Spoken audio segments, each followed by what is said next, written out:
isolamento social, toque de recolher, distanciamento, quarentena, lockdown. Palavras que antes eram desconhecidas e que passaram a ser comuns na vida dos brasileiros e da população mundial. Nos últimos dias, com o aumento do número de casos da Covid-19 no Brasil, governos estaduais têm tomado medidas extremas, como o fechamento de empresas e comércios, considerados como serviços não essenciais. Mas a questão que ronda o tema é: o quanto essas medidas de restrição, como o lockdown, são realmente eficazes para o combate da disseminação do novo coronavírus? Para o Conselho Regional de Medicina do Distrito Federal, pouco. O órgão divulgou no início do mês de março uma nota pública onde se posiciona contra o lockdown como medida para controle de transmissão do SARS-CoV-2. O comunicado afirma: tal medida já se mostrou ineficaz, atentatória contra direitos fundamentais da Carta Magna e condenada até mesmo pela própria Organização Mundial da Saúde. O Conselho chega a citar o caso do Amazonas, que mesmo sendo o estado com o maior índice de isolamento social do Brasil, tem registrado o maior número de internações e mortes por Covid-19, cerca de 45 dias depois do primeiro lockdown. Situação que é apontada como evidência do fracasso dessa medida extrema de restrição. A nota ainda afirma: a restrição ainda maior de liberdade causa o aumento da incidência de transtornos mentais, o uso e abuso de álcool e outras drogas, agravamento das demais doenças crônicas, além de prejuízo irremediável à economia, provocando desemprego, fome, violência e, por conseguinte, mais caos à saúde.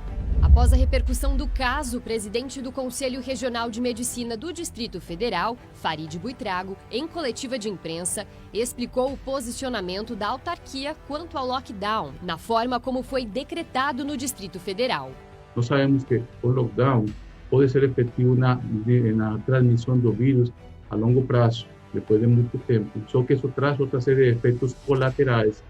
As pessoas isoladas em suas casas, nós sabemos que tem muitos estudos mostrando um aumento de alterações psicológicas, psiquiátricas, suicídios, uma série de problemas de saúde que também são importantes e nós não devemos esquecer. Por isso que é uma medida que deve ser adotada unicamente de forma extrema e não uma medida isolada, simplesmente como para tentar conter o vírus, sem ter tomado as outras medidas que são consideradas adequadas. Ele ainda mencionou as medidas que considera eficiente no combate à Covid-19. Que as medidas que nós preconizamos como adequadas para diminuir e conter a transmissão do vírus partem basicamente com o uso de máscaras de proteção facial individual, medidas de higiene utilizadas por todas as pessoas, distanciamento social, evitar aglomerações e, novamente, as vacinas. Fora do Brasil, é possível encontrar outros exemplos de países que têm deixado as medidas de proteção e retomado a rotina, como é o caso dos Estados Unidos, mais especificamente o governador do Texas, que anunciou que a partir do dia 10 de março serão extintas todas as restrições, reabrindo 100% do Texas. Situação semelhante está sendo avaliada pelo governador do estado do Mississippi. A preocupação dos governantes é a situação crítica dos empregos e das empresas que têm lutado para deixar as contas em dia, problemas que são enfrentados por diversos outros locais do mundo, inclusive o Brasil.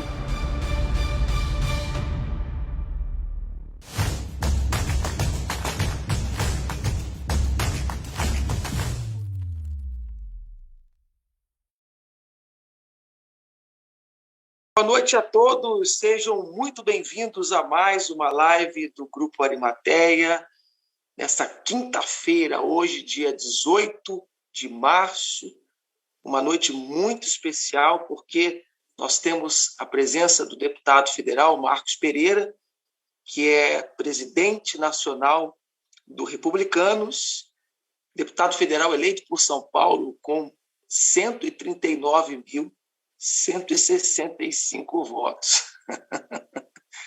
Não é pouca coisa, né, gente? 139.165 votos. E eleito nessa última terça-feira, dia 16 de março, o primeiro vice-presidente da CCJ. Para quem não sabe, a CCJ é a Comissão de Constituição e Justiça da Câmara dos Deputados. Bispo Marcos Pereira, seja muito bem-vindo, uma boa noite ao senhor. É um prazer muito imenso receber o senhor aqui na live do Arimateia de hoje. Boa noite, Bispo Alessandro, boa noite a todos que estão nos acompanhando pelas diversas redes sociais, e uma satisfação, alegria poder estar com você e com os amigos e amigas que estão ligadinhos aí para nos ouvir neste momento, tirar dúvidas e responder perguntas. Eu creio que vai ser uma live muito esclarecedora e produtiva. Assim nós esperamos. Com certeza. A gente vai bater um papo aqui. Inclusive, nós recebemos muitas mensagens, muitas perguntas através de vídeos, desde o início da semana, quando nós falamos que o senhor estaria presente nessa live de hoje, quinta-feira.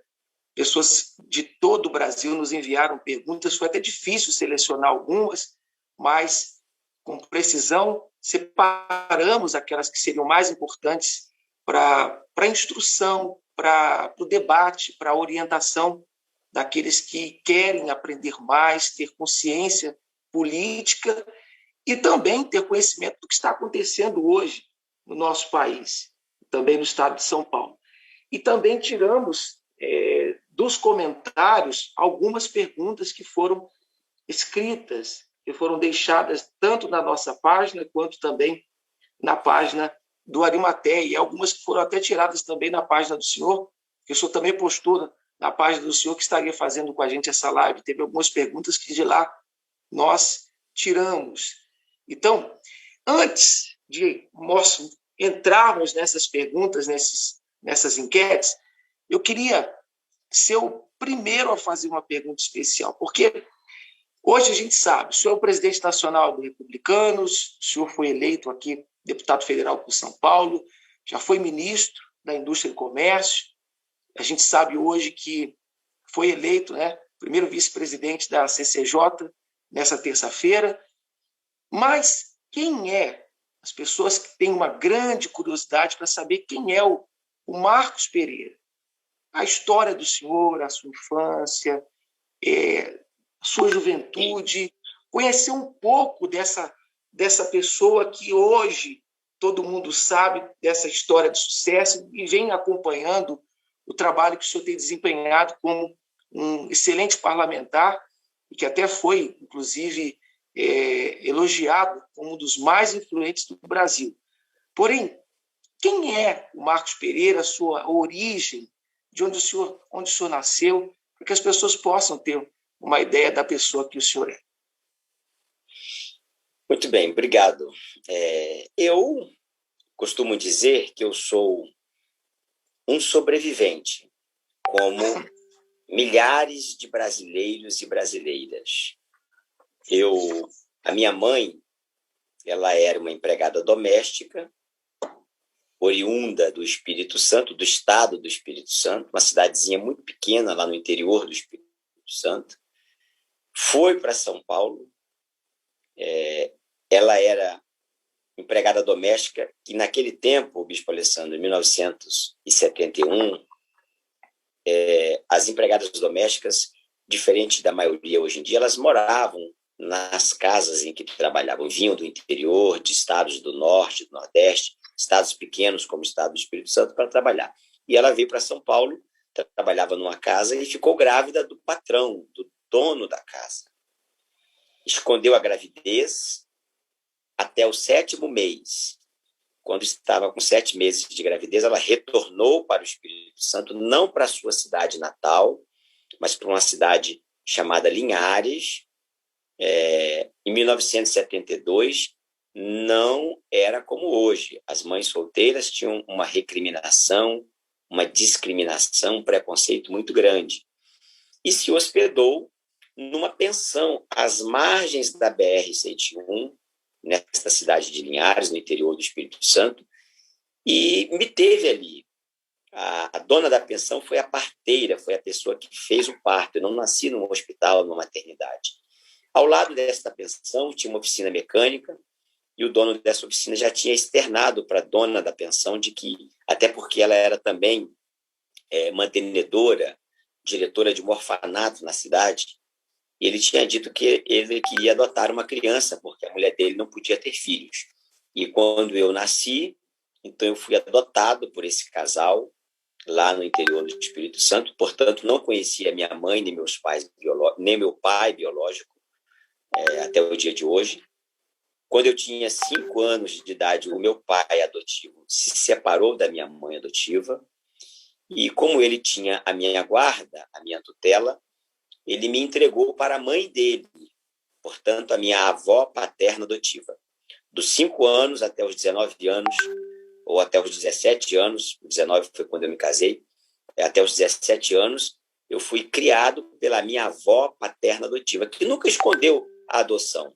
Todas as vezes que perguntavam para ela, quem é esse menino? Ela dizia, é filho do meu filho, é filho de criação do meu filho, que eu estou acabando de criar. A minha avó teve 13 filhos biológicos, e o 14º filho foi a mim, foi eu, que ela terminou de criar como neto adotivo. Por causa dessa ausência de pai, de mãe, eu tinha complexos psicológicos grandes na minha infância e na minha adolescência. A minha avó era analfabeta, uma pessoa muito simples. Morávamos numa casa lá no interior do Espírito Santo, não mais na cidade de Linhares, mas na cidade de São Mateus, mais ao norte do Espírito Santo, quase fronteira com a Bahia.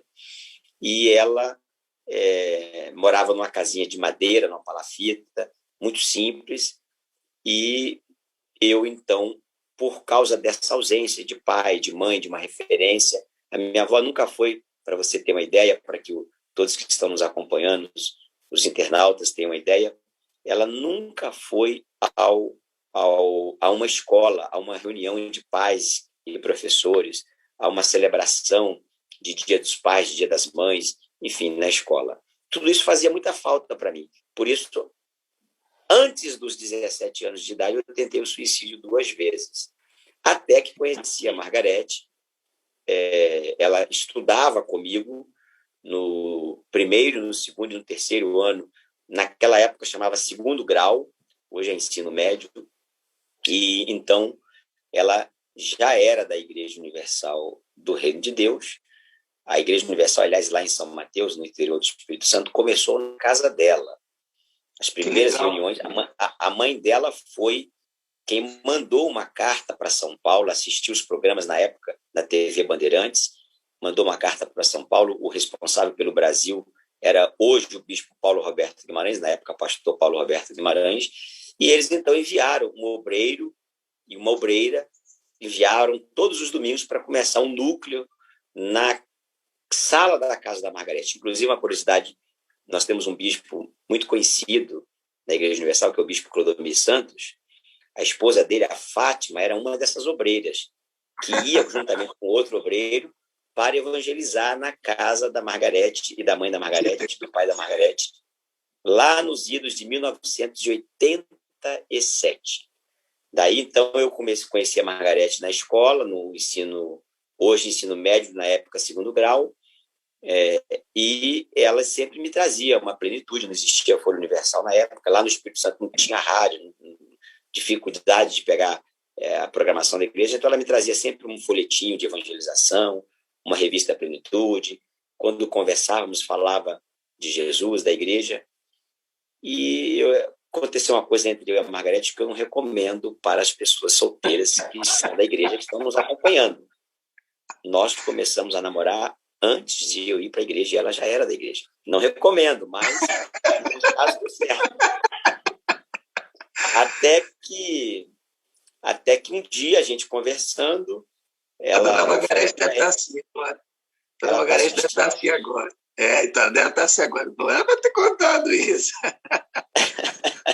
Não, mas para contar a minha história, eu tenho que passar por isso. A história passa por isso. Até que um dia, a gente conversando, batendo um papo, ela... Engraçado, bispo Alessandro, a Margarete sempre me convidava. Eu, às vezes, quando estou fazendo os cultos na igreja, eu comento isso, falo isso quando tenho oportunidade. Ela sempre me convidava para ir para a igreja, me dava folhetos, me dava revista Plenitude, como eu disse, alguns livros do bispo, literatura. E quando nós começamos a namorar, ela nunca mais me chamou, nunca mais falou nada de igreja de Jesus. E 2 meses depois, eu me lembro que nós começamos a namorar no dia 25 de abril de 1989. E em junho, eu fui a primeira vez, do mesmo ano, de 89, então aproximadamente 2 meses depois, foi a primeira vez que eu coloquei os pés na Igreja Universal. Eu cheguei para ela um dia e falei assim, olha, eu quero ir lá na sua igreja, domingo eu vou lá conhecer. E depois, já de um tempo, eu já tinha me batizado, eu me batizei em agosto daquele mesmo ano, foi uma coisa muito rápida, porque eu realmente gostei da igreja, me identifiquei, tive uma experiência com Deus, aquele desejo de suicídio passou, enfim, a minha vida realmente mudou. E aí um dia eu perguntei para ela, amor, por que você nunca mais me chamou depois que nós começamos a namorar, nunca mais falou nada de igreja? Não, porque eu estava orando e eu tinha absoluta certeza que você iria levado pelo Espírito Santo. Eu não queria que você fosse porque eu estava chamando, porque nós estávamos namorando. Aliás, disse ela para mim na altura, aliás, eu só comecei a namorar com você porque eu orei muito firme e pedi a Deus que desse uma direção, se era você mesmo a pessoa certa para mim. Aí eu comecei... Está explicado agora. Eu tinha... Como é que é? Está explicado agora, tá? Então ela disse, eu tinha muita convicção disso, eu sabia que o Espírito Santo ia tocar no seu coração. Isso foram 2 meses, um pouco menos talvez até de 2 meses. Foi 25 de abril, como eu falei, eu fui na igreja pela primeira vez no iníciozinho de junho. E, evidentemente, lá nunca mais saí, me batizei em agosto. Naquela época era um pouco diferente de hoje. A igreja não tinha ainda 12 anos, aproximadamente, 10, 12 anos de existência. Eu também fui levantado obreiro muito rápido, 3, 4 meses depois. E nós nos casamos em 1991, dia 24 de agosto de 1991. E em 92, em junho de 1992, nós fomos levantados para pastor. Na época não chamava nem auxiliar, chamava evangelista. Sim. E estamos nessa toada aí ao longo desses anos. Depois, eu fui transferido para o Rio de Janeiro, em 1994, tomei conta de algumas igrejas lá no Espírito Santo, fui transferido para o Rio, e em 99 fui consagrado a bispo e fui transferido para São Paulo. De 94 a 90, até, aliás, ser transferido para São Paulo, eu trabalhei em algumas áreas da igreja, em áreas administrativas da igreja, da própria Record e de outras instituições ligadas à igreja. E em 99, já como bispo, fui para São Paulo, e aonde estamos até hoje. E, sim, o resumo é isso. Eu estudei também em São Paulo já depois de bispo, fui fazer faculdade de Direito, veja você. A minha formação era ensino técnico profissionalizante, 2º grau profissionalizante técnico em contabilidade. Aliás, eu quero fazer um parênteses, um testemunho também. Quando eu entrei na igreja com 17 anos de idade, eu trabalhava no escritório de contabilidade. Eu era estudante do 2º grau técnico em contabilidade. Poucos meses depois, eu conversei com os meus colegas do escritório que nós trabalhávamos, que a gente ganhava salário mínimo, e essa pregação que a igreja tem de prosperidade, de que você tem que avançar, que você tem que crescer, ser cabeça, eu fiz a cabeça dos meus 2 colegas de trabalho, e poucos meses depois nós já éramos donos de um escritório de contabilidade. Eu, com 17 anos de idade, já era sócio do meu próprio escritório de contabilidade, já não era mais empregado de ninguém. Isso foi também graças ao estímulo da fé que recebi na igreja. Então, aí voltando, já em São Paulo, eu fui estudar Direito para poder ajudar mais nas questões administrativas da igreja.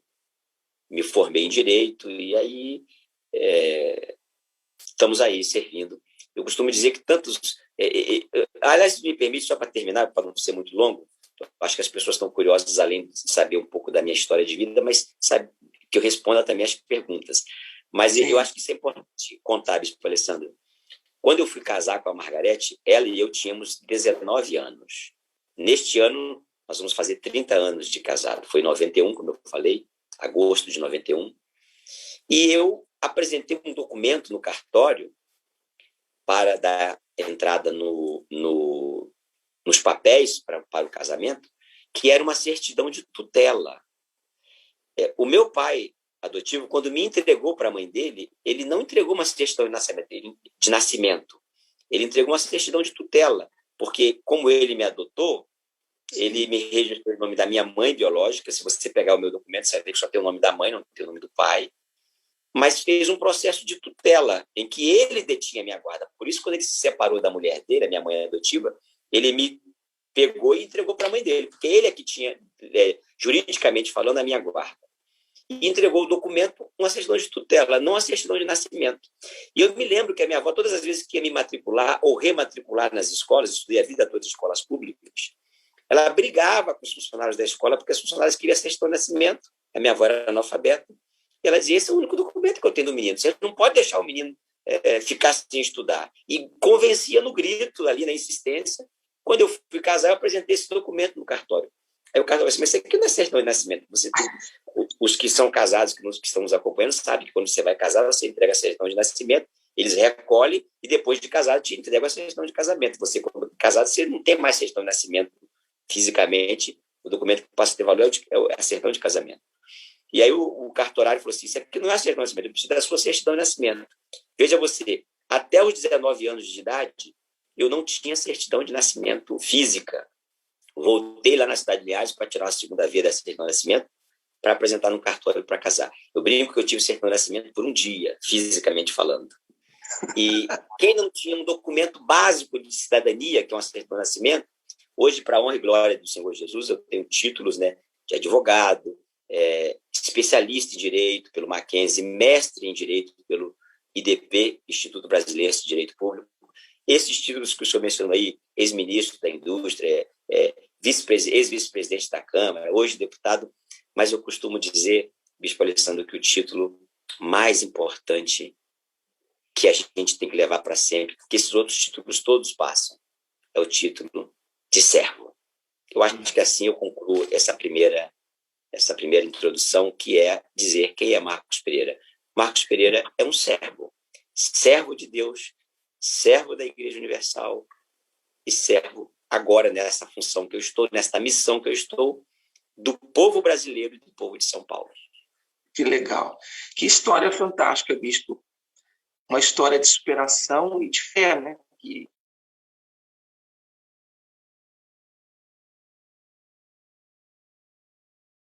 resumo, porque é muita coisa, como o senhor disse, ilustra para as pessoas que não conheciam um pouco do passado do senhor, para que elas possam conhecer. Agora, vamos entrar aqui dentro dos temas de hoje. Eu queria começar com a primeira pergunta. A pergunta por vídeo da Carla.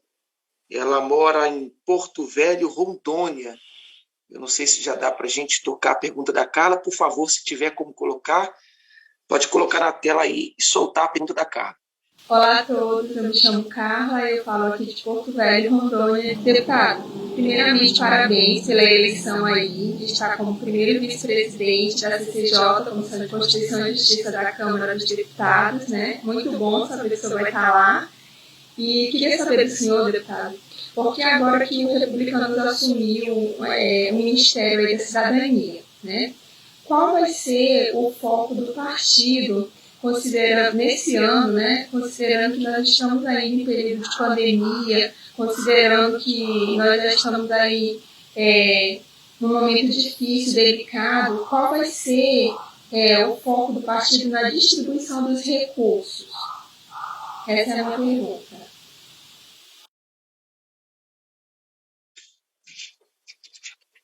Olha, travou um pouquinho, mas deu para compreender. Pelo que eu entendi, a pergunta dela é: qual é o foco do partido Republicanos?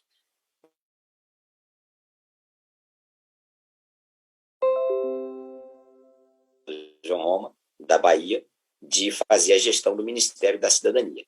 Primeiro, rapidamente, é importante dizer para os que estão nos acompanhando que o Ministério da Cidadania é uma junção de dois ex-ministérios: o Ministério do Desenvolvimento Social e o Ministério do Esporte.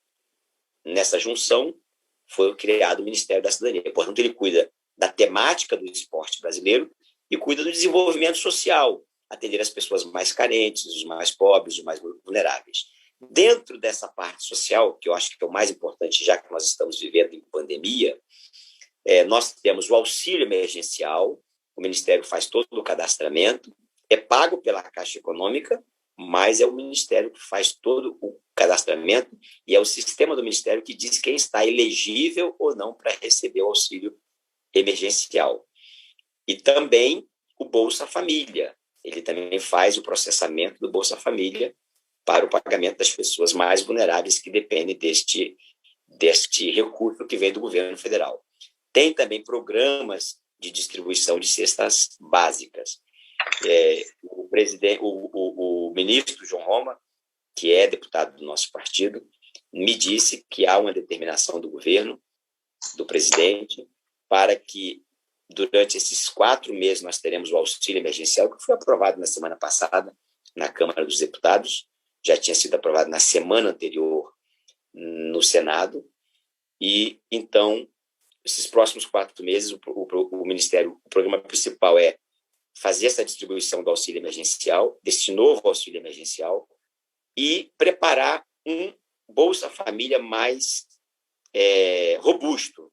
Alguns estão chamando de Bolsa Família turbinado, eu prefiro chamar de mais robusto, para que as pessoas que ainda não têm emprego, que têm dificuldades de produzir ou de receber rendas, possam ter o mínimo de dignidade possível, o mínimo para que se alimentar. Num resumo apertado, o nosso foco no Ministério é esse. O partido como um todo tem uma pauta mais ampla. Nós temos aí a reforma administrativa, que a admissibilidade deve acontecer na CCJ, Comissão de Constituição e Justiça, nos próximos dias. Nós temos a reforma tributária. Nós temos muitas medidas que seguramente o partido vai contribuir, vai colaborar para que seja aprovado na Câmara e também no Senado, obviamente. Ok. Vamos para a segunda pergunta, então. Agora a pergunta do internauta Ricardo Castilho, por texto. Ele que escreveu para a gente essa pergunta, por favor. Há tratativas no Republicano para a filiação do presidente Jair Bolsonaro para concorrer em 2022 pelo partido? Ricardo Castilho, aqui de São Paulo. Aliás, essa pergunta foram várias, não só o Ricardo Castilho, o bispo Marcos Pereira. Foram várias pessoas que têm essa indagação com respeito a se há ou não há algum tipo de construção, de narrativa, de aproximação de vinda do presidente para os republicanos para essa eleição de 2022.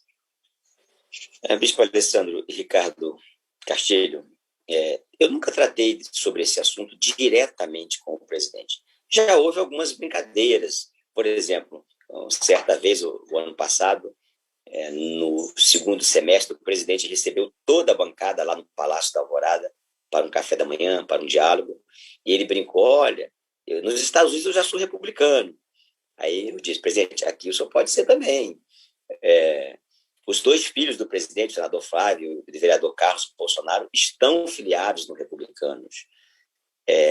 Mas nós não tratamos diretamente e com mais seriedade sobre o assunto, porque o presidente Bolsonaro já deixou claro em diversas ocasiões que ele pôde se manifestar sobre o assunto, que uma das condições para ele se filiar a um partido político para disputar a reeleição, tal e qual foi com o PSL, quando ele disputou a eleição, exige que ele tenha o comando do partido, que o presidente do partido seja uma pessoa, que, se não for ele, que seja uma pessoa 100% ligada a ele para fazer 100% o que ele quer.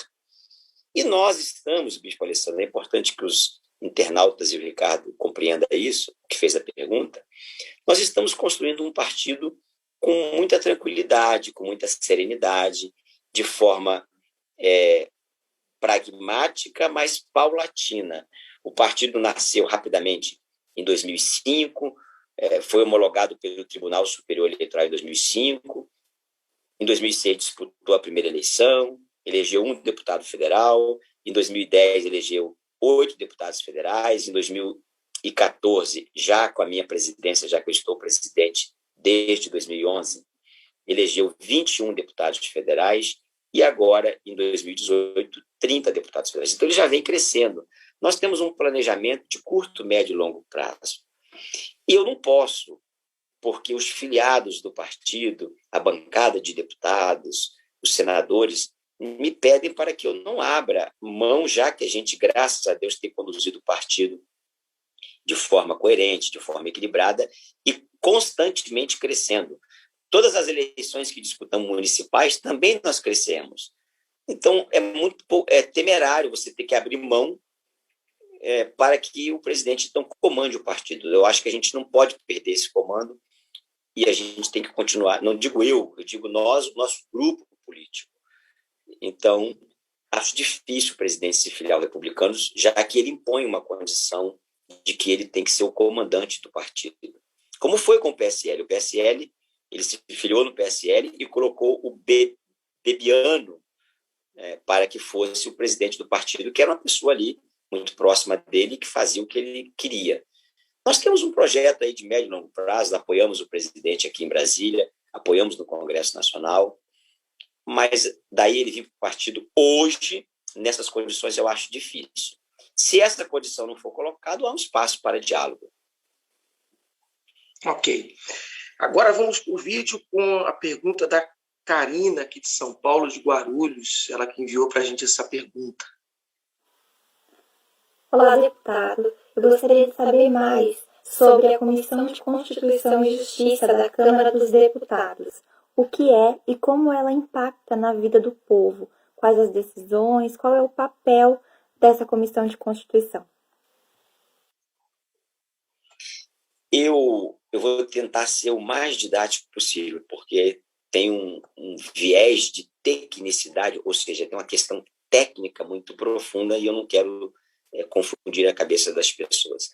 Mas a Comissão de Constituição e Justiça é a principal comissão da Câmara dos Deputados. Por que é a principal comissão?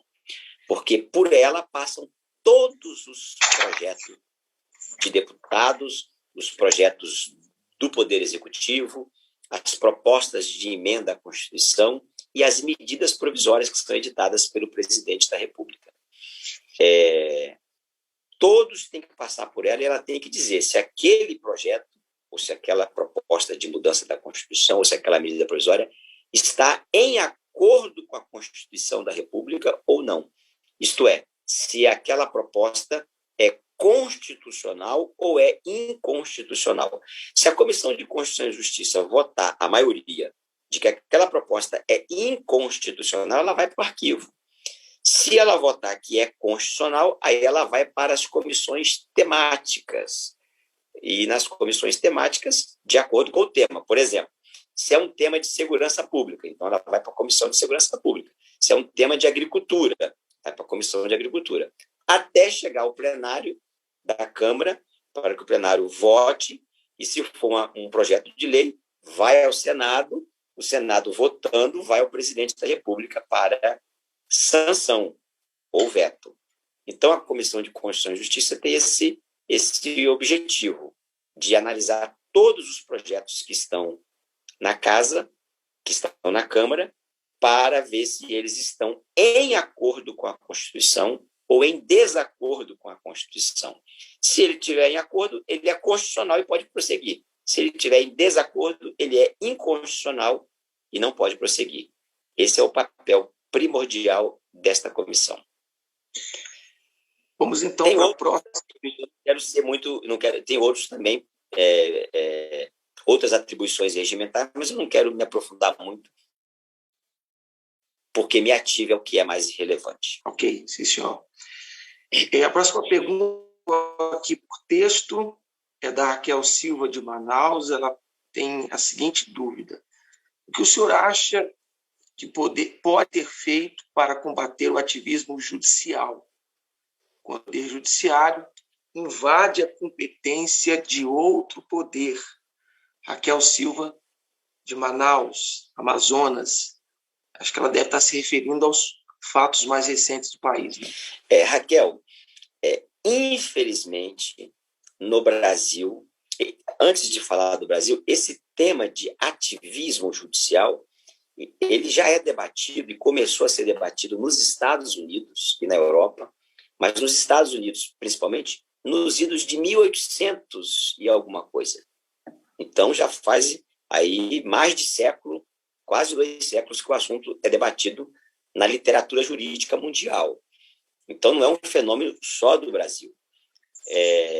E aqui no Brasil ele vem crescendo e teve um crescimento, no meu ponto de vista, falo como cidadão brasileiro, mas falo também como advogado, como professor de direito que fui.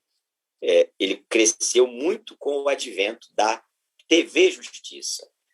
Com o advento da TV Justiça, os ministros da Suprema Corte Brasileira começaram a ter mais exposição, começaram a ter mais atenção da população. Hoje, talvez seja mais fácil as pessoas saberem o nome dos 11 ministros do Supremo do que saber o nome dos 11 titulares da seleção brasileira. Porque também teve esse ativismo de tomar decisões, muitas das vezes invadindo a competência. Só que eu acho que assim, eu tenho o dever de explicar para a Raquel e para quem está nos assistindo, Bispo Alessandro, de que existe um princípio em direito chamado princípio da inércia do Poder Judiciário. Significa dizer que o Poder Judiciário não pode agir se ele não for provocado. Então, ele só age quando é provocado. E eu brinco que esse ativismo, e eu critico também, ele tem sido muito constante recentemente, por exemplo, em questões de ações diretas de inconstitucionalidade ou ações de descumprimento de preceito fundamental. Eu não quero entrar aqui em temas muito técnicos, mas são ações específicas que são processadas exclusivamente no Supremo Tribunal Federal. Algumas para dizer que a lei é inconstitucional e outras para dizer que aquele tema está em acordo com a Constituição. E aí, por exemplo, Bispo Alessandro, Raquel, veja você, nós aprovamos uma lei no Congresso Nacional, debate-se na Câmara, são 513 deputados, debate, 300 e tantos votos favoráveis. Aí vai para o Senado, 81 senadores, debate, 50 e tantos, estou falando aqui números hipotéticos, tá? Aprova aquela lei. Aí a lei vai para o presidente da República, a assessoria técnica do presidente avalia, e o presidente sanciona a lei. Aí um partido político ou uma associação que preenche os requisitos que a lei permite entra no Supremo Tribunal Federal, às vezes um partido que tem um deputado, que tem um senador, porque a lei fala partidos que tenham representação no Congresso Nacional. Então basta ter um deputado do partido.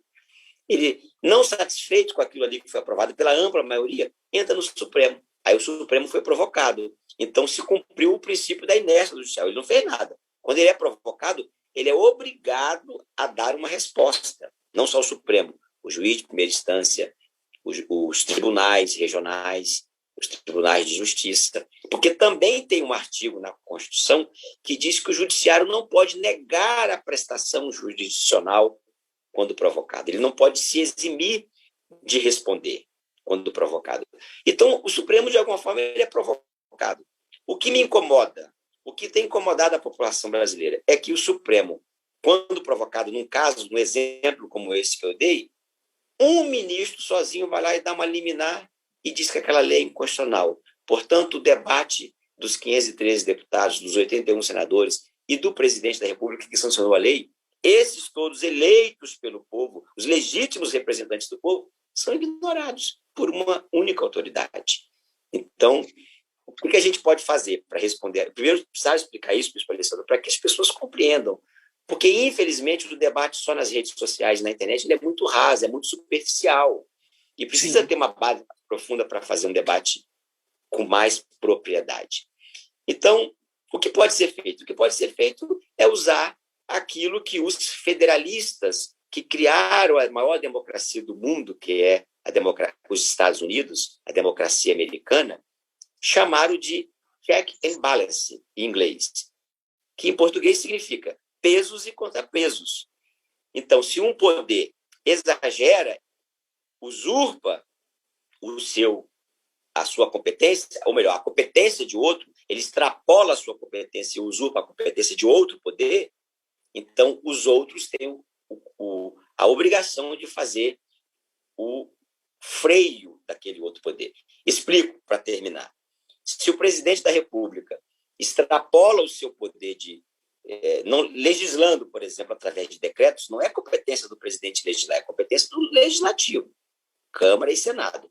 Então, a Câmara e o Senado podem sustar aquele decreto para fazer, então, os preços e contrapesos. Ou o judiciário também pode fazer. Assim também como o judiciário, quando toma uma decisão, o Congresso pode ir lá e legislar contrário àquela decisão que o judiciário tomou, se ela não está prevista em lei. E aí eu vou dar um exemplo para terminar. Alguns anos atrás, entraram com uma ação no Supremo os defensores dos animais para dizer que a vaquejada era inconstitucional. Proteção dos animais, direito ambiental, porque os animais fazem parte do meio ambiente. O direito ambiental, artigo 225 da Constituição, foi elevado à categoria de direito constitucional pela Constituição de 88. Então, o Supremo foi lá e disse: a vaquejada é inconstitucional. Aí o que o Congresso fez? Nós sabemos, tem muitas pessoas nos acompanhando no Norte, no Nordeste principalmente, que no Nordeste a vaquejada é algo cultural, é algo que está na essência dos cidadãos de várias cidades do Nordeste brasileiro. Então o Congresso foi lá e pegou e fez uma proposta de emenda à Constituição e alterou a Constituição, o artigo 225 da Constituição, inseriu um inciso lá para dizer: a vaquejada não é inconstitucional. Ela faz parte da manifestação cultural do povo brasileiro, especialmente do Nordeste. Então, isso foi uma forma de segurar o ativismo do Supremo Tribunal naquela ocasião. Agora, nós tentamos fazer isso. Nós precisamos, a Câmara foi, por umas circunstâncias políticas, que numa outra live eu poderia explicar com mais calma, já que nós temos muitas perguntas e não teria tempo de falar hoje, a Câmara foi obrigada, por uma circunstância política, repito, a analisar e a manter o deputado Daniel Silveira preso. Ele já foi solto, né? Está com tornozeleira, mas já foi solto, está com prisão domiciliar. Mas foi por uma circunstância política. E, na semana seguinte, nós tentamos fazer uma PEC que, infelizmente, maldosamente, a imprensa chamou de PEC da impunidade. Essa PEC virava dar mais clareza de como funcionaria a questão de prisões de parlamentares, já que juízes sozinhos têm mandado prender deputado, têm mandado suspender deputado, senador de mandatos. Nós não conseguimos avançar no debate, porque ela foi mal interpretada, e não conseguimos avançar e ter número suficiente para aprovar. Essa foi uma tentativa de fazer também um freio e um contrapeso ao ativismo do Judiciário, especialmente do Supremo Tribunal Federal. Eu peço perdão de ter sido muito extenso na resposta, mas não tem como ir de forma superficial. Não, mas foi maravilhosa essa explicação, porque ficou muito bem esclarecida para todos com respeito a esse tema. Agora vamos a mais uma pergunta aqui por vídeo, que é do Rodrigo de Curitiba, estado do Paraná. Muito interessante essa pergunta dele. Boa noite, deputado Marcos Pereira. Boa noite aos demais. A minha pergunta é referente à troca do ministro da Saúde, Pazuello. Essa decisão, deputado, foi uma decisão técnica, de que então o resultado não estava sendo adequado, ou foi uma decisão política, talvez uma pressão da oposição e de alguns meios de comunicação que hoje temos em nosso país? Um abraço. Um abraço. É Rodrigo, né? Rodrigo, de Curitiba. Isso. Rodrigo, um abraço para você. Eu diria que a decisão foi política, mas também técnica, porque toda troca de ministro é política. Nós já tivemos, Bispo Alessandro, recentemente, desde 88 para cá, que é o período que nós estamos vivendo no Estado democrático do direito, na democracia que nós chamamos, nós já tivemos, pelo que eu me lembro agora, se teve mais eu não me lembro, 2 ministros da saúde que não eram médicos. Aliás, 3. O Zé Serra, que é um senador de São Paulo, foi governador de São Paulo, ele não é médico. E foi um excelente ministro da saúde. Foi o Zé Serra que quebrou a patente dos remédios e criou o genérico. Foi o Zé Serra que estabeleceu o coquetel para os portadores do vírus HIV, a AIDS, entre outras ações que ele fez quando era médico, quando era ministro da Saúde. Nós já tivemos o ministro Ricardo Barros, agora no governo Michel Temer, foi meu colega, ele ministro da Saúde e eu ministro de Indústria e Comércio Exterior. E, por último, agora o ministro Pazuello, que é general do Exército. Agora, o que se importa é que o ministro, quanto mais político ele puder ser, ele não precisa necessariamente ser técnico, ele precisa ter uma boa equipe técnica. Eu me lembro, Bispo Alessandro e Rodrigo, quando eu fui indicado para ser ministro da Indústria e do Comércio Exterior do Brasil, eu recebi muitas críticas, até do setor produtivo, da indústria brasileira, de alguns industriais. Ah, pastor da Igreja Universal, advogado, o que ele tem de indústria? Mas eu, em que pese até pudesse não entender muito de indústria, nem de comércio exterior, eu tinha uma equipe técnica muito boa, ouvia eles e pude, então, fazer a gestão. A gestão e a decisão final era minha, com o presidente da República, obviamente. E, graças a Deus, que saí, quando saí para ser candidato a deputado federal, saí bem, avaliado. Hoje, a maior interlocução da indústria do Brasil é comigo, já que não existe mais Ministério da Indústria. Hoje eles pedem, poxa, o Bolsonaro poderia voltar com o Ministério da Indústria, você foi um ótimo ministro da Indústria, poderia voltar a ser ministro da Indústria. E eu, no primeiro momento, fui rejeitado. Então, os ministros têm que ser políticos e, na medida do possível, técnicos. E nós tivemos um médico que foi ministro da Fazenda, não era economista. O próprio Meirelles, Henrique Meirelles, que é o último ministro da Fazenda no governo Temer, e hoje é o atual secretário de Fazenda do Estado de São Paulo, ele não é economista. Tem uma vivência no mercado financeiro, em bancos, mas não é, a formação dele não é de economista. Então, as decisões podem ser políticas, mas os ministros, em que pese sejam políticos, têm que ter técnicos para os auxiliar. Eu acho que eu pude responder ao Rodrigo. Com certeza. Agora nós vamos para o Nordeste, Ceará. É o Franzé Barros, a pergunta dele. A pergunta é um pouco extensa. Vivemos um momento em que a polarização política aumenta a cada dia em nosso país. Os movimentos extremistas, tanto de direita como de esquerda, vêm ganhando força e visibilidade com discursos de ódio em ambos os lados. Na opinião do senhor, qual o posicionamento que o cristão deve tomar? Um desses extremos ou o equilíbrio? É o Franzé Barros, lá do Ceará. O Franzé Barros do Ceará nos dá uma excelente oportunidade de chamar os internautas que estão nos assistindo, que estão nos acompanhando, para uma reflexão. Eu digo, Bispo Alessandro, que os extremos não são bons, sejam eles extrema esquerda, seja extrema direita. Bom é o centro, o equilíbrio. Você vê que aí eu vou precisar usar aqui um termo bíblico, até para que a maioria, penso eu, dos que estão nos acompanhando são cristãos, possam nos entender melhor. A Bíblia fala da justiça. O justo viverá pela fé, fala que nós somos justificados pela fé, mas também pelas obras, etc, etc. Agora, também fala, não sejas demasiadamente justo. Tudo que é demasiado não é bom. Tudo que é desequilibrado não é bom. Então, eu acho que o ideal é o centro, é o equilíbrio. O desequilíbrio leva à desarmonia. Os extremos levam à confusão, à briga. A Bíblia fala também, na medida do possível, tenha paz com todos. Então, como é que você vai ter paz se você não aceita a divergência, se você não aceita a opinião dos outros? Você, óbvio, pode divergir, você pode ter o seu pensamento, mas respeitar o outro que não concorda com você. Então, eu acho que os extremos não são bons, seja de esquerda, seja de direita.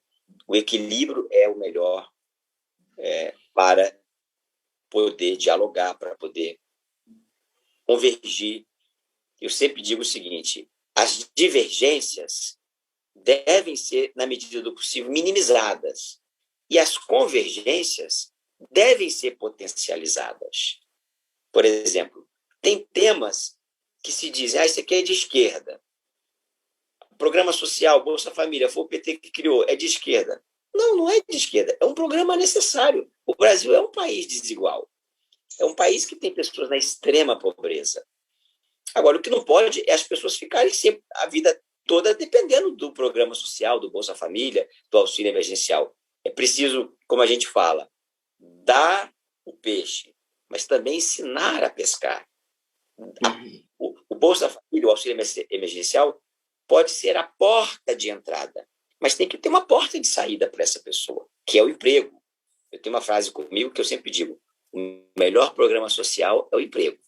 Então, esse tema específico não é um tema de esquerda. Proteger as minorias, respeitar o negro, o gay, isso é respeitar o ser humano. Quando levaram aquela prostituta, eu tenho que espiritualizar essa pergunta, não tem jeito. Quando levaram aquela mulher adúltera, prostituta, não, desculpe, aquela adúltera até Jesus, os acusadores, né? Os extremistas, provavelmente. Olha, os religiosos. O extremismo, Bispo Alessandro, eu comparo ao fanatismo. Então, pelo fanatismo, alguns extremistas muçulmanos matam por Alá, se suicidam, colocam a bomba no corpo e destrói outras pessoas. O extremista religioso também é ruim, faz isso também, faz coisas que é em desacordo com a palavra de Deus. A adúltera, quando foi levada, os extremistas, ela foi pega em adultério, está aqui e tal.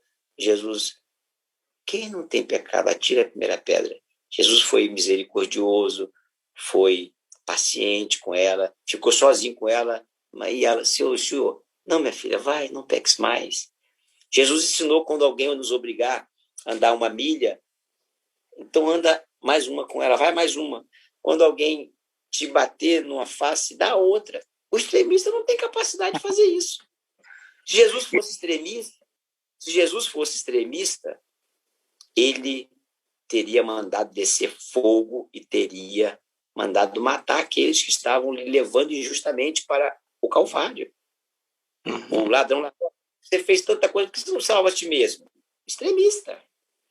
O extremista sempre acusa, sempre acha que está certo, que tem razão. Jesus não era extremista. Jesus era equilibrado. Também não passava a mão na cabeça de pessoas que tinham comportamentos errados. Como, por exemplo, lá, ele teve momentos, inclusive, de reações mais enérgicas, como no templo, quando ele expulsou os vendedores, os vendilhões que estavam ali usando do templo. Então, é óbvio, você pode ser mais enérgico, pode ser mais firme em certas posições, mas com equilíbrio, porque eu acho que o exemplo de equilíbrio foi Jesus, que mesmo injustamente sendo condenado, sendo levado ao Calvário, disse, Pai, perdoa eles, porque eles não sabem o que fazem. Aí alguém vai dizer assim, Bispo Marcos, ou deputado Marcos, mas Jesus tinha essa missão, esse era o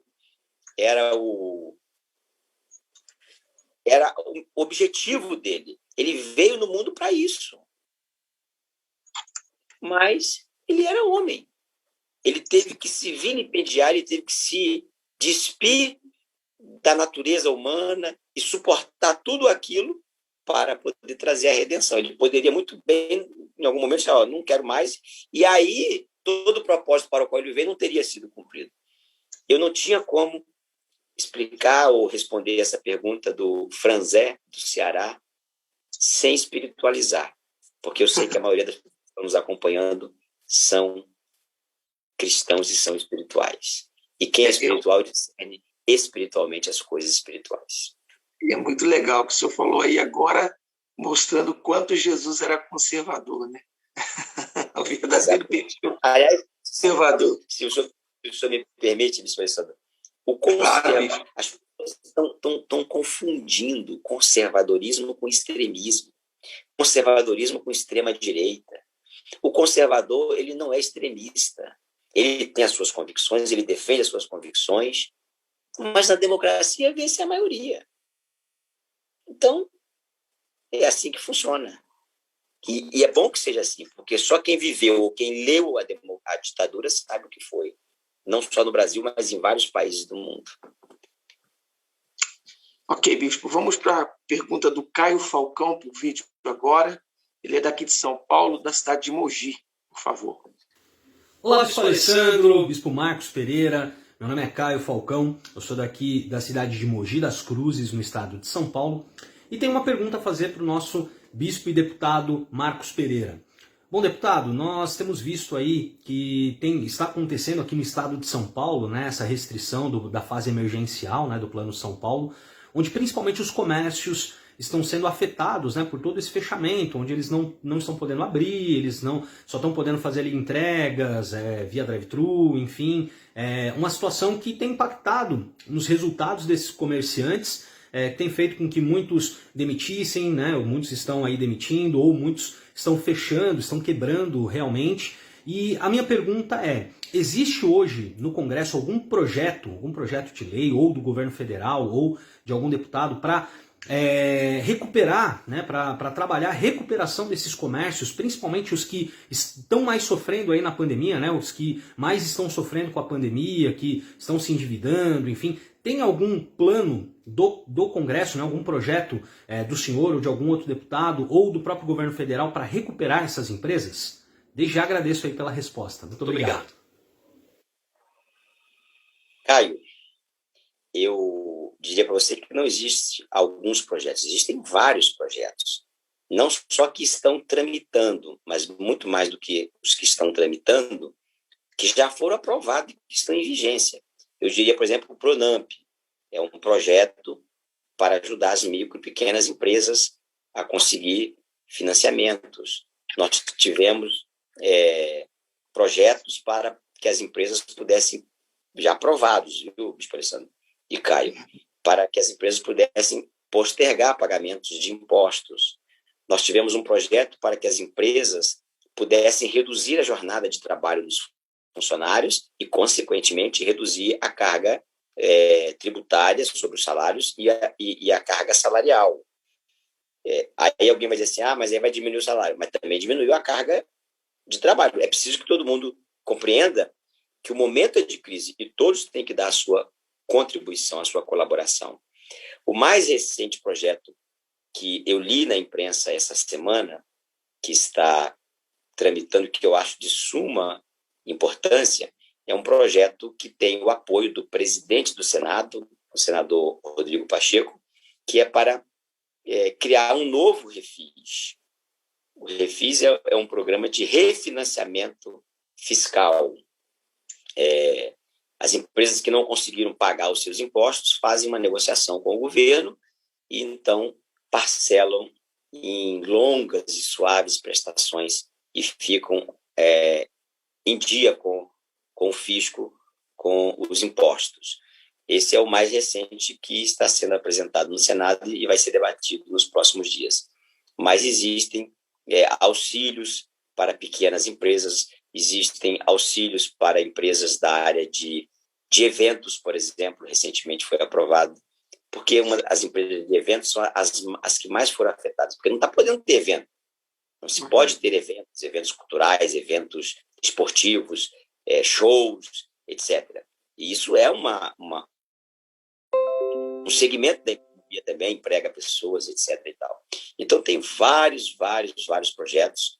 Eu acho que eu poderia, para a gente não tomar muito tempo, pedir a minha assessoria, se tivermos o e-mail ou o contato do Caio, Bispo Alessandro, eu vou pedir a minha assessoria para fazer um levantamento de todos os projetos que foram aprovados e dos que estão em tramitação na Câmara dos Deputados e no Senado, para poder mandar para o Caio. E também podemos disponibilizar depois para os que estão nos acompanhando. Eu ia falar os telespectadores, mas não é televisão, né? Mas isso é excelente, porque aí dá para ele poder ter essa noção, e se o senhor puder também nos enviar, a gente postar nas páginas do Arimateia esses dados para que eles possam ter uma ideia de como tem existido esse trabalho e esse empenho. dos deputados em prol de todos os trabalhadores. Agora, tem uma pergunta aqui, a última pergunta que foi enviada, acho que a gente até deixou lá por último, é a do Jorge Henrique Ferreira, aqui de São Paulo. Pergunta por texto. Ela diz assim... Alessandro, me permite interromper antes de eu fazer a pergunta? Sim. Eu não sei se já melhorou, mas às 10 horas e 3 minutos eu estou dando uma olhadinha aqui no WhatsApp para poder já dar uma missão para a assessoria de conseguir juntar esses projetos aí. E a minha assessora me diz aqui, presidente, que pena que a live está travando demais. Pena que perdemos o melhor da história da vida do senhor. Ficamos eu e a Mônica curiosas. Depois vou perguntar para a dona Margarete. Então, assim, a live vai ficar disponibilizada depois para as pessoas assistirem offline? Vai ficar depois. Assim que terminar, ela já fica no ar. Completa para assistir. Maravilha. Eu não sei se a Luciana, que é a minha chefe de gabinete aqui, está acompanhando ainda. Se tiver, me dá um ok aqui no Zap. Já dei uma comissão para você, viu, Luciana? De conseguir todos os projetos aprovados para eu mandar para o Caio. Ao vivo, né? Não deixamos para depois. Ao vivo. Agora vamos para a pergunta. Do Jorge Henrique Ferreira, aqui de São Paulo. Como lidar com o cinismo do ex-presidente da Câmara e sua arrogância? E realmente ele atrapalhou o crescimento do país ou a imprensa que bancou isso? Pergunta do Jorge Henrique, aqui de São Paulo.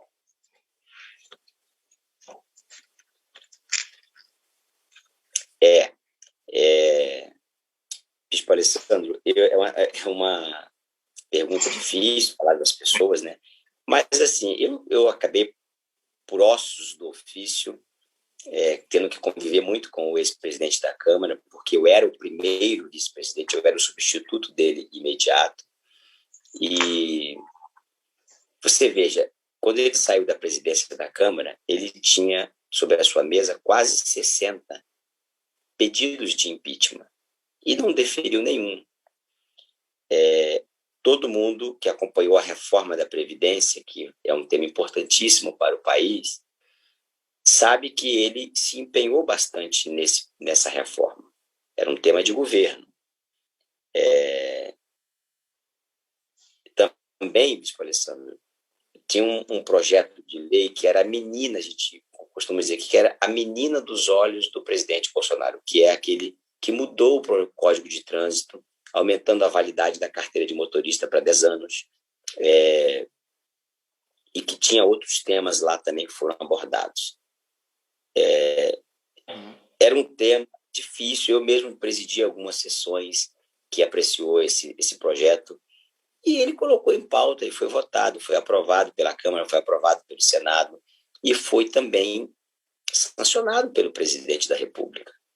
Então, assim, eu não diria que ele fez um mal. Ele, obviamente, tinha lá os seus interesses, muito mais coisas poderia ter avançado, mas havia um desalinhamento entre ele e o presidente. Agora há um alinhamento entre o presidente do Senado e o presidente da Câmara com o presidente. E esse alinhamento, eu acho que é bom esclarecer, não pode ser uma subserviência, porque senão não funciona aqueles pesos e contrapesos. Sim. Veja você, se houvesse subserviência do Congresso Nacional, não vou entrar no mérito se foi certo, se foi errado, cada um julgue. Mas se não houvesse, se houver uma subserviência do Congresso Fernando Collor, não teria acontecido impeachment. Uhum. Se houvesse uma subserviência à presidente Dilma, não teria acontecido impeachment. Então, o Congresso não pode, e o presidente da Câmara, seja ele quem for, muito menos ainda, não pode, em hipótese alguma, ser subserviente, fazer tudo aquilo que o presidente quer. Tem que haver diálogo, tem que haver uma harmonia mínima. E a gente percebe que não havia uma harmonia mínima entre o presidente da Câmara anterior e o presidente Bolsonaro. Para finalizar, essa questão da harmonia, para que nossos internautas compreendam melhor, a Constituição fala que os poderes são independentes. Não há subserviência do Executivo ao Legislativo, não há subserviência do Legislativo ao Executivo, e nem de ambos, dos dois ao judiciário, nem do judiciário a eles. Mas eles têm que ser harmônicos. Se não há harmonia, se há uma desarmonia, há uma inconstitucionalidade. E foi o que aconteceu nesses 2 anos. Havia uma desarmonia. O ex-presidente da Câmara, depois que não era mais presidente, disse: agora eu posso ser oposição ao presidente. Não podia ser quando era presidente. Em que pese ele era um pouco mais duro com os temas que o presidente gostaria de aprovar. Mas outros temas foram também aprovados. Então, eu diria que havia um desalinhamento entre ambos. E agora há um alinhamento, mas mesmo com o Arthur Lira, é um alinhamento sem subserviência, porque não pode, se houver algum exagero do presidente, tem que haver uma atuação do executivo ou do legislativo, desculpe, ou do judiciário.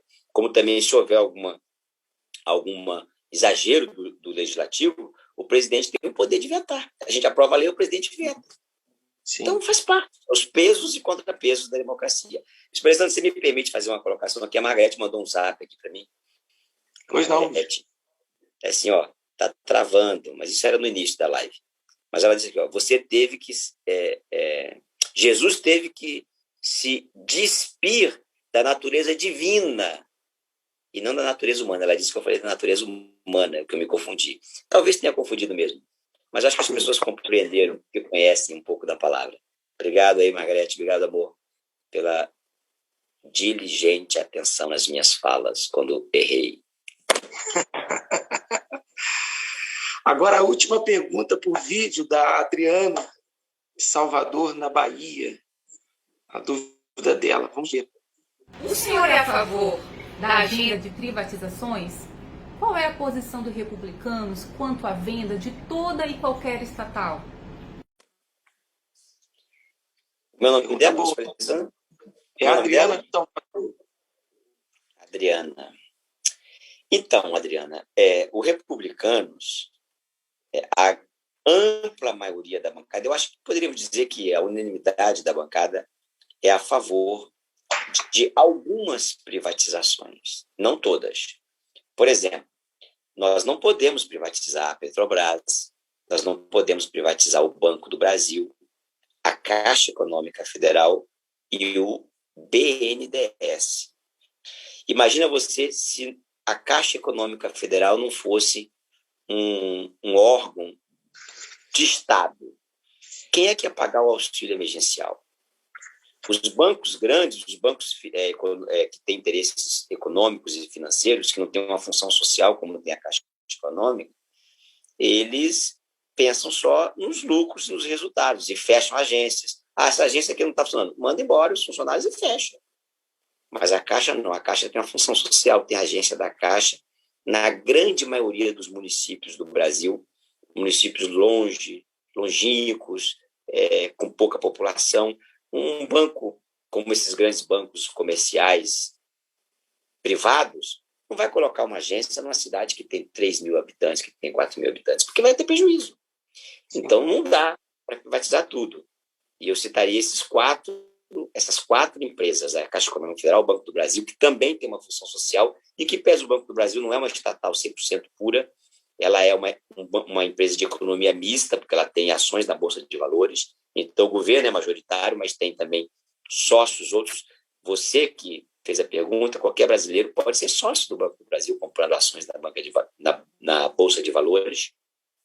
O BNDES, que tem uma função para financiar as empresas que são investidoras e que querem buscar financiamento a juros mais competitivos, juros mais baixos. O Estado ajuda, fornecendo empréstimo através do BNDES com juros que os bancos privados não fazem.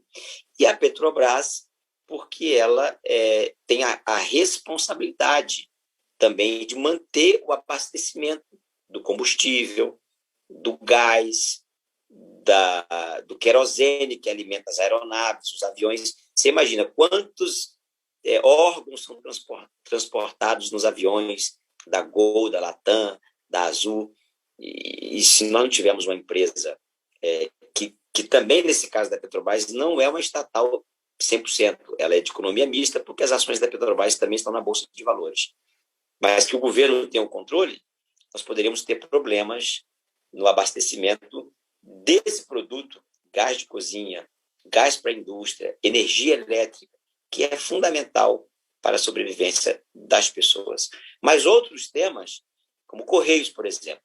O Correios é uma empresa que só tem prejuízo, que é obsoleta, e que privatizada, ou privatizado, melhor dizendo, poderá ter, obviamente, com os regramentos que o governo tem que impor, um serviço de melhor qualidade para o cidadão. Vamos dar um exemplo aqui para finalizar, Bispo Alessandro. Eu sou da época que o telefone era um bem que era declarado na declaração de imposto de renda. A pessoa não comprava uma linha telefônica, ela comprava ações da empresa que, por exemplo, Telesp, Telesc de Santa Catarina, Teleste do Rio de Janeiro, Telemig de Minas, o senhor que é mineiro. E era quase impossível você ter acesso ao telefone. As pessoas entravam numa fila, num plano de expansão. Celular, eu sou de uma época que existia aluguel de linha de telefone celular, pagava-se um salário mínimo. Tinha um mercado de aluguel de linhas telefônicas e um mercado de aluguel de linhas celulares, quando os celulares começaram a existir no Brasil há anos atrás, 1989, 87. Só os ricos tinham acesso a celular e a linha telefônica fixa. Com a privatização, o que aconteceu? Todo mundo no Brasil tem 2, 3 celulares, tem acesso a celular, tem acesso a linha telefônica fixa. Até que o telefone fixo hoje está meio fora de moda, porque todo mundo praticamente tem um celular. Foi bom. Então, a privatização tem um lado muito positivo, desde que não sejam serviços como esses que eu mencionei. Portanto, nós somos favoráveis, mas não a todas as empresas, com a exceção destas que eu mencionei. Isso é maravilhoso. O senhor está falando aí, eu me lembro da minha infância. Na época tinha apenas na rua onde eu nasci, onde eu fui criado, onde eu fui criado, tinha apenas uma vizinha que tinha a linha telefônica, que era a vizinha rica da rua, né? Então, as pessoas que precisavam de algum contato, alguma coisa para ligar para a polícia ou para o hospital, era na casa daquela vizinha. Agora, Bispo Marcos, nós então chegamos aqui ao final dessa live. Eu queria perguntar ao senhor se o senhor tem mais alguma consideração, algo que o senhor queira falar, já que a gente está nesse país hoje, nesse momento de pandemia, um momento tão delicado, e também, junto com a pandemia, um momento político delicado, né, de extremismos, como agora há pouco essa pergunta que foi colocada por um dos arimateias. E o que o senhor gostaria de deixar uma mensagem final para as pessoas que estão acompanhando aqui essa live? Bispo Alessandro, eu quero dizer que as pessoas precisam ter paciência. Todos nós estamos aprendendo, a própria comunidade científica, médica, está aprendendo a lidar com esse vírus. É um vírus que não é uma gripezinha.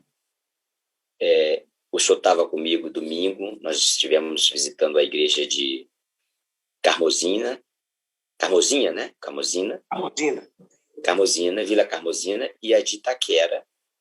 E eu fiz uma pergunta, o senhor também fez, em Carmozina, eu fiz em Itaquera, quantas pessoas já tinham sido contaminadas pelo vírus. Eu mesmo peguei o vírus, o senhor pegou. Sim. Muitas pessoas levantaram as mãos. Depois eu perguntei, o senhor também perguntou lá em Carmozina, quantos conhece alguém que perdeu um familiar, ou um amigo, ou um conhecido que morreu? Muitas pessoas levantaram as mãos. Então, não, é uma realidade, é uma coisa muito séria. Está aí, não é uma invenção. Nós estamos vendo o sistema colapsando, infelizmente. Por outro lado, houve uma politização do vírus, da pandemia, entre o governo federal, governos estaduais, governos municipais. Esse é o problema do político profissional. O político profissional ele só olha para as próximas eleições. ao passo que o político vocacionado ele olha para as próximas gerações. Então, eu peço que as pessoas tenham paciência, que elas, como a maioria dos que estão nos acompanhando são cristãos, tenham fé, se apeguem com Deus. Eu tenho hoje o meu principal assessor, está no hospital, passou muito mal, está previsto ter alta agora no domingo, mas passou por situação muito difícil. O Diego. Eu tenho um amigo que foi, inclusive, advogado da TV Record, quando eu fui vice-presidente da Record. Hoje ele é juiz, ele é desembargador do Tribunal Regional do Trabalho da 15ª Região em Campinas. Ele é membro da Igreja Universal também, que está entubado, passando por dificuldades para se recuperar, já é um senhor de idade. Nós temos pastores, tínhamos aí um ex-vereador da igreja, ex-pastor, digo ex porque faleceu, né? Mas pastor que faleceu agora, o senhor sabe disso, lá no Ceará. Ele era vereador lá no Ceará, foi vereador durante 2 mandatos, pastor da Igreja Universal, faleceu de Covid. Sim. Agora, recentemente, há 2 semanas, se não me falha a memória. Então, gente, não vamos brincar, não vamos ignorar, não, porque realmente é uma coisa séria. Tomara que esse novo ministro, o ministro Marcelo Queiroga, consiga resolver essa questão da vacina o quanto antes. Ela é necessária, sim, precisa, quem puder, e quando chegar na idade, a sua idade, da sua vez, deve tomar, sim, porque a gente não pode tentar o Senhor teu Deus. Deus dá a capacidade, dá a inteligência ao ser humano para que ele possa desenvolver remédios, desenvolver a medicina, a ciência, para que ele pudesse criar, por exemplo, o avião que nos leva de um lugar a outro com poucas horas, coisas que antigamente levavam dias, o alimento, que foi feito por Deus, mas existe o melhoramento, que foi feito também pelo ser humano, pela inteligência que Deus deu. Então eu peço que as pessoas tenham compreensão disso, o momento que o Brasil está vivendo é dificílimo, e que a gente não deixe de se levar pela politização do tema, mas que cada um tenha serenidade, tenha discernimento, de que é crítico o momento, proteja-se, proteja a sua família, e vamos ter nosso pensamento compenetrado em Deus, e para que a gente possa passar o mais rápido possível dessa pandemia que atinge não só o Brasil, mas o mundo inteiro. É importante que se tenha essa compreensão. Aliás, eu gravei hoje uma mensagem como presidente do partido para os filiados do partido, que vai ao ar segunda-feira, e eu falava exatamente isso para eles. E quero agora dizer para os membros do Grupo Arimateia que nos acompanham que essa é a nossa preocupação, é legítima, é real, mas que isso vai passar. A Bíblia diz que não há mal que dure, né? Aliás, que a tempestade pode durar a noite inteira, mas a alegria, a bonança vem pela manhã. E diz o ditado, não há mal que dure para sempre. Eu tenho certeza que a gente vai vencer, que você vai vencer.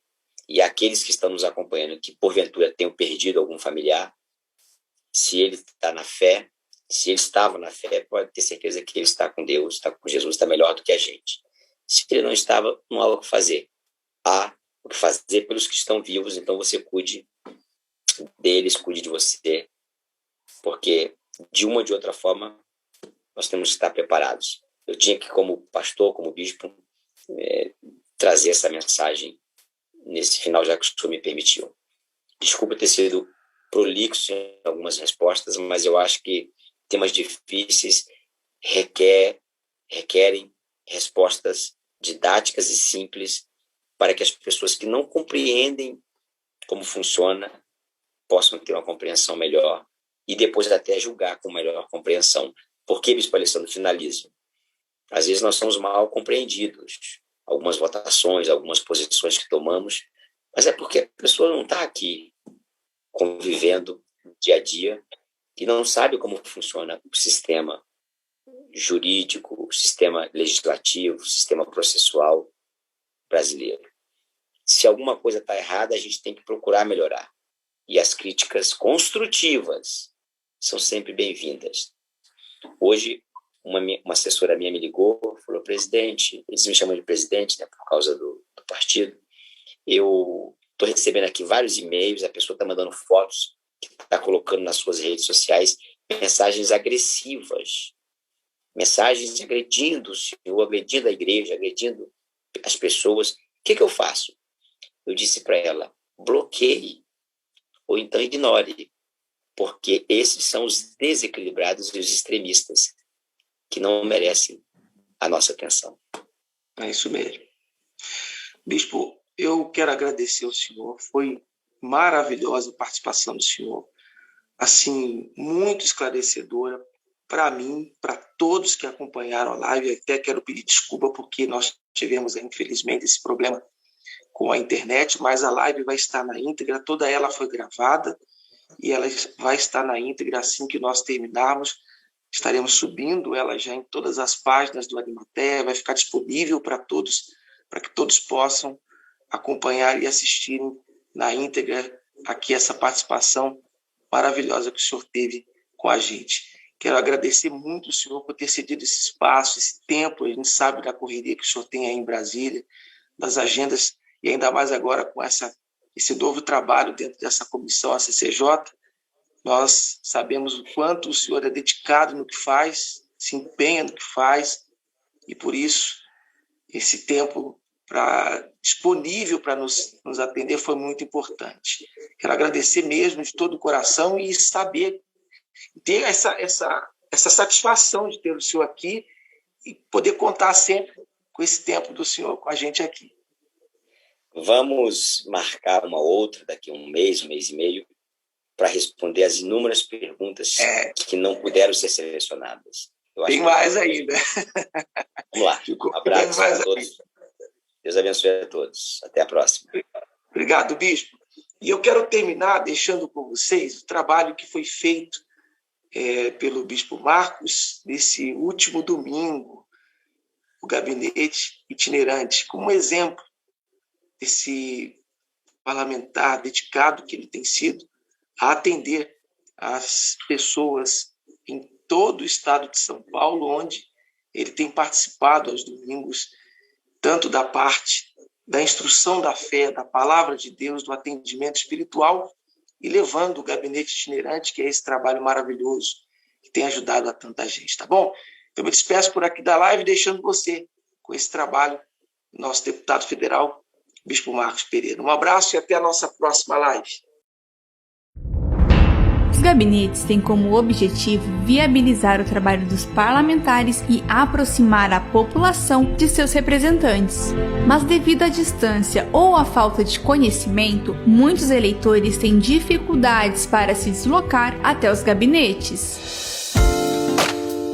Pensando nisso, o Bispo Marcos Pereira desenvolveu o gabinete itinerante, uma opção que leva até você todos os serviços prestados pelo parlamentar. No gabinete itinerante do Bispo Marcos Pereira, você encontra assistentes sociais, advogados, médicos e enfermeiros, e conta com orientações jurídicas, informações sobre vagas de emprego, assistência aos familiares de detentos e menores infratores, além de poder deixar a sua sugestão para o Bispo Marcos Pereira.